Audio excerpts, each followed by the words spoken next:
on this, the chapter 2 calls it winning as a process, and he said 95% of all winning is done by only 5% of the participants. Of the participants. Yeah. And this is, so in other words, but the whole argument of the book, Mac, is that you can cultivate this mental management system, yet only 5% are the actual winners, which shows you only 5% are going to put the effort sweat in. equity. Yeah. Yep. Because I mean, right there, talent equals skill, and it is acquired, not rewarded. Yep.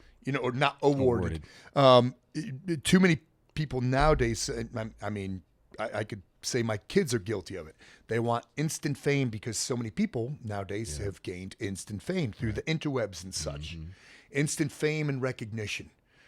Dude, you got to freaking put in the work, man. Oh, yeah. A lot of people have acquired instant fame through luck, because they have a gimmick and they were like, I wonder if I put this online and people will watch it. 1 million views. Oh, I could monetize that. But talent equals skill and is acquired, not awarded, which means you got to put the freaking work in. Yeah. You got to put it in. In the same paragraph, this is funny too, because I have an anecdote here. When have you've heard me talk about this? Winners are convinced they will finish first. How often have you heard me say, "Oh my God, I can beat"? My mindset says I could beat anybody at anything. Yeah, that's what my mindset says. I don't care what it is. It could be working out, shooting a bow, putting up Christmas lights, manicuring your lawn. I say that I could beat anybody at anything. Can I really? Nah. But that's what my mindset says. That's winning in mind. Yep, winning in mind. Yep. 100%. Yep. Winners are convinced that they will finish first. Man, so it's funny because as soon as I read that and highlighted that, this morning when I went back and reread some of this stuff, I was thinking about 2 months ago, the neighborhood, we did a archery contest in the neighborhood where it was from tree blinds and ground blinds and off of an ATV. And, it was through a second floor house through a window from the kitchen. And I competed in it with the neighborhood. There was about 8 dudes there. The big difference between everybody else competing and me, they all had compound bows. I had a recurve. Okay. But I thought, you know what? This is what I'm shooting. This is what I've been training with. Right. So I'm going to compete with this. It didn't pan out for me because it's a long bow. So like in blinds and stuff, I was smashing into things. But when I went into it, I was thinking, I'm going to crush everybody. I didn't. But I didn't come in last either.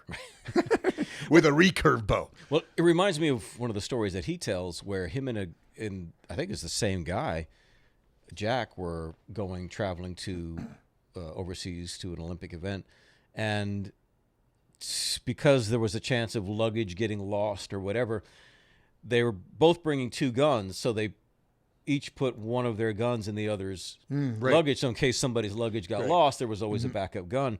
And so they would end up out there not using the gun they originally intended to use, and then there would be inclement weather, like they're over there competing with the Swedes, and it's it's blizzard-like weather, and so they had to learn quickly, like watching how the Swedes were shooting, that there would be these little slight multi-second breaks in the snowfall, and then the Swedes had learned to shoot during those. So they did it, and they actually so with the wrong rifle in that weather, they still won.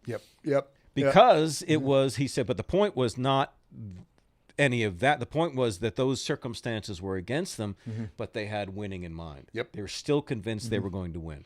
A similar type of scenario, I was competing in the All Army Small Arms Championship, and a lot of this was new to me, this type of shooting. Competitive shooting was new to me, especially with a rifle, stock M16A2 iron sights, 500 yards, prone. And so KD range, known distance with pits and butts and all that stuff. I learned quick by watching like the Ranger snipers. So you have a certain amount of time, the targets pop up and you start engaging. You engage once, the targets go down and it's marked and the targets come back up. And you could see the mark at 500 yards. You could see it. So I'm shooting right next to a Ranger sniper.